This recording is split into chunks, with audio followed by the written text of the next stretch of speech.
Hey ladies! So while on a day-to-day basis, I don't always use highlighting and contouring. I don't do those techniques every day. I do use blush every day. Or every time I put makeup on, I'm putting blush on. And that's because right now, okay, granted, I do have highlighting and contouring. We've done those steps. But there's no like healthy color to my face. If you skip putting blush on after you put foundation on, you're gonna look not sick necessarily, but you're not gonna look as like healthy and vibrant as you could be, okay? When you put on foundation, you cover up all the little capillaries that you have in your skin that make you blush naturally, okay? So if you cover those up, you're just left with a really flawless finish, but there's no color that's peeking through. So we're gonna put a little bit more on there to really make you look healthy and vibrant, okay? So let's talk about how you apply blush, okay? It's all going to depend, like the exact placement of your blush is going to depend on your face shape, okay? So if you need help figuring out your face shape, let me know. I have like a inverted triangle or heart shape, kind of depending on like the quiz I take, but essentially the techniques are basically the same, okay? So I'm going to put it this way. If you have a really long face, you might do it directly back towards your ears, okay? If you have a really round face, you're going to do a little bit more angular to kind of make that illusion to make your face longer, okay? So just like highlighting and contouring, the placement of your blush is going to really accentuate certain features, make your cheekbones pop, and kind of give the illusion of like a longer face or a shorter face to make everything kind of proportioned, okay? So that's kind of the reasoning behind the different placements of blush. So again, in a different graphic, a different post, I will post like pictures so you can get a better visual of those placements, okay? Now let's talk about blush brushes, okay? This is my favorite brush to use. It's a stippling brush from Real Techniques. I love using stippling brushes for our creamy cosmetics. If you use a powder blush, I wouldn't use this per se, but these work really well for creamy blushes because the shorter bristles in here will really pack in the product, and the longer bristles will help kind of diffuse it a little bit. So I love using the stippling brush for blush. Another option you could use for blush is this like angled dense brush, okay? So you can kind of angle it up on your cheeks. You could also use something like this. There's no angle on it, but the bristles are a little bit shorter and more dense, so you can kind of make that work. What you don't want to use is something like this. This is a foundation brush. This covers too much area, so you're going to be spreading the color a little too far. And same with this. So this is a powder brush, okay? So when you put this on, you're going to be getting the color in too wide of area. The bristles are just too flimsy, so this is going to get it everywhere. Okay, so this is a powder brush.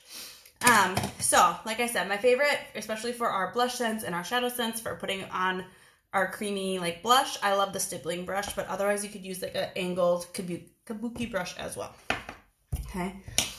Now options, we have so many blush options, it's amazing. So our BlushSense, our actual blush product, we have 7 different colors, which I think I have 5.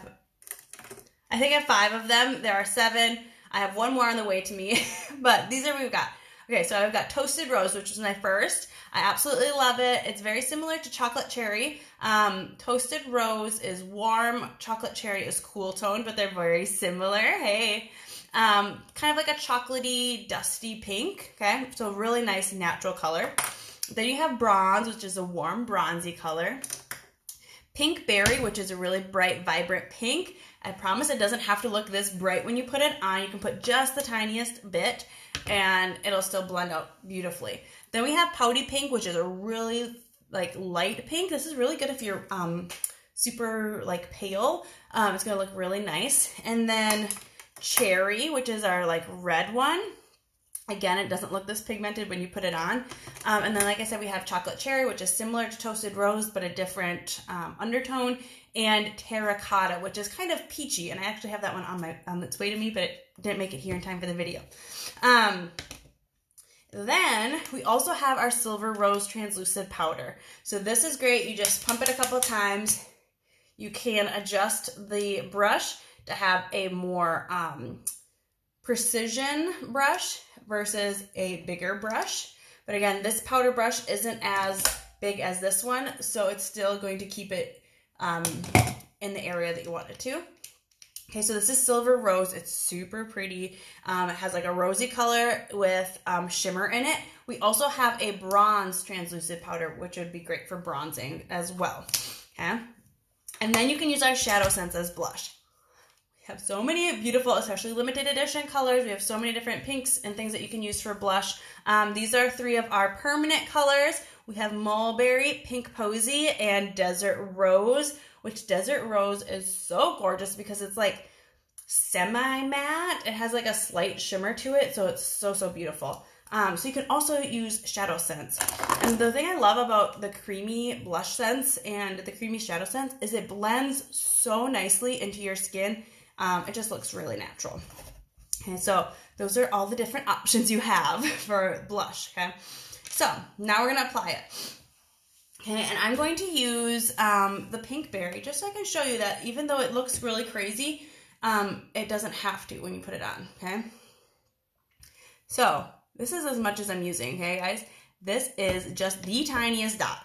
So when I just had Toasted Rose and used it, like I said, I use blush almost every single day because I think it adds so much life and vibrance to your face. It lasted me 10 months, okay? So when you're applying blush, kind of take your corner of your eye down and your edge of your nose over, and that's kind of your apple, right? That's kind of your apple of your cheek. So you don't really want the blush to go further in than that. Okay, so I kind of start dotting it there, and then I dot it back a little bit, but I don't take the color all the way back because I want to keep most of the color here, but then it will go back a little bit. So I just dot a little bit on, and then I'm using my stippling brush, and I pat it in a little bit, and then I do the circles to blend it out. Okay. I'm blending it back towards my hairline. Okay. Now, if you're seeing that and you're like, wow, that's too bright for me, guess what? Creamy Cosmetics, it's great. You can take your foundation brush and just like blot over it and tone it down. Or if you get it too far low, like too low, if you're doing it, you're like, oh my gosh, that's too much. You can just use the edge of it and clean it up, okay? So different options there, okay? So that was a little much, so I'm just gonna take, again, split it even more and kind of just do that.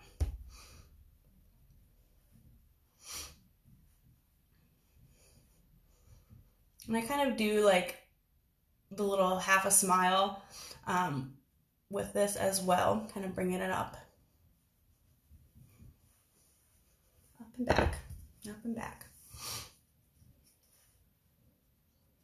Okay, so that's Pink Berry. And as you can see, my face looks just healthier now because it has some color in it as opposed to just being really flat. So we've got the contour and the highlighting to kind of create that dimension, and then the blush really brings back that healthy, vibrant color, okay? All right, that's it for blush. If you have any questions, please let me know, and I will be happy to pick out a blush color for you or a product, or help you kind of determine your face shape so you know how best to apply your blush. Bye.